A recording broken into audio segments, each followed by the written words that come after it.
Hello everyone, welcome back my YouTube channel. I am Manali. Today is a topic समलम चतुर्भुज. Mensuration का एक topic है समलम चतुर्भुज, जिसके बारे में हम जानेंगे कि इसका फिगर कैसे होता है, इसका फॉर्मूला क्या होता है, इसके बारे में हम जानेंगे थोड़ी सी जानकारी. तो चलिए शुरू करते हैं. तो समलम चतुर्भुज का जो फिगर होता है वो कुछ इस तरीके से बनता है. ध्यान से आप लोग देखिए पहले.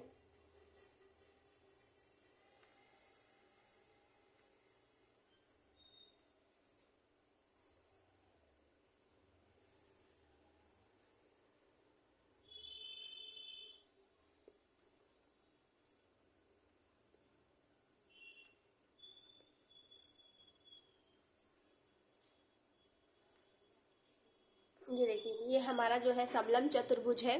इसकी आमने सामने की जो भुजाएं होती हैं वो समानांतर होती हैं. ए जो है वो बी के बराबर होती है. ठीक है, ए और बी समांतर होती हैं, लेकिन ये आमने सामने की जो भुजा होती हैं ये समांतर नहीं होती, ये अलग होती है.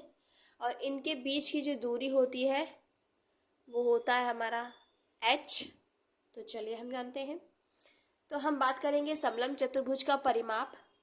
मैंने आपको कितनी बार बताया है कि समलम चतुर्भुज का परिमाप क्या होता है.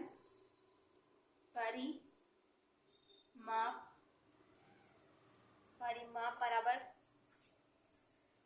समलम चतुर्भुज की चारों भुजाओं का जो योग होता है वही हमारा परिमाप होता है. ये ए है, ये बी, तो ये हो जाएगा सी और ये हो जाएगा डी. और यही चारों भुजाओं का जो योग होता है वही हमारा परिमाप होता है. तो चलिए हम लिखते हैं A plus B plus C plus D. ठीक है,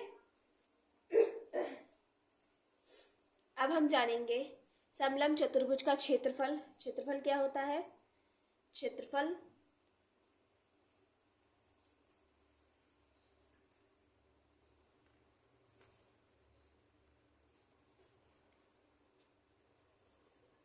बराबर 1/2 ब्रैकेट में ए प्लस बी, यानी ए बी जो दोनों एक दूसरे के समानांतर हैं उनका जो योग है ए प्लस बी इंटू एच. ए प्लस मतलब ए और बी के जो बीच की दूरी होती है यानी हमारा एच, ये होता है एच मीन्स हाइट.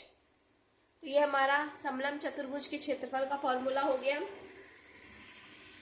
तो आप समझें समलम चतुर्भुज की चारों भुजाओं का जो योग होता है वो A plus B plus C plus D. इसकी आमने सामने की जो भुजाएं होती हैं वो समानांतर होती हैं, लेकिन इधर और इधर की भुजाएं समानांतर नहीं होती हैं. ए और बीच के समानांतर की बीच की दूरी को एच कहते हैं. एच मीन्स ऊंचाई. ठीक है, तो अब इस पर आधारित हम कुछ प्रश्नों को हल करेंगे. जैसा कि मैंने आपको बता दिया कि क्वेश्चन को हल करने से पहले अगर आपको फॉर्मूले अच्छे से नहीं याद होगा तो आप कोई भी क्वेश्चन हल नहीं कर सकते हैं. और कितना भी सब क्वेश्चन में सब कुछ दिया रह जाएगा लेकिन तब भी आप उसे सॉल्व नहीं कर सकते हैं. तो आपके लिए मोस्ट इम्पॉर्टेंट ये है कि आप समलम चतुर्भुज का फॉर्मूला याद कर लें. फिर हम चलते हैं अपने क्वेश्चन की तरफ.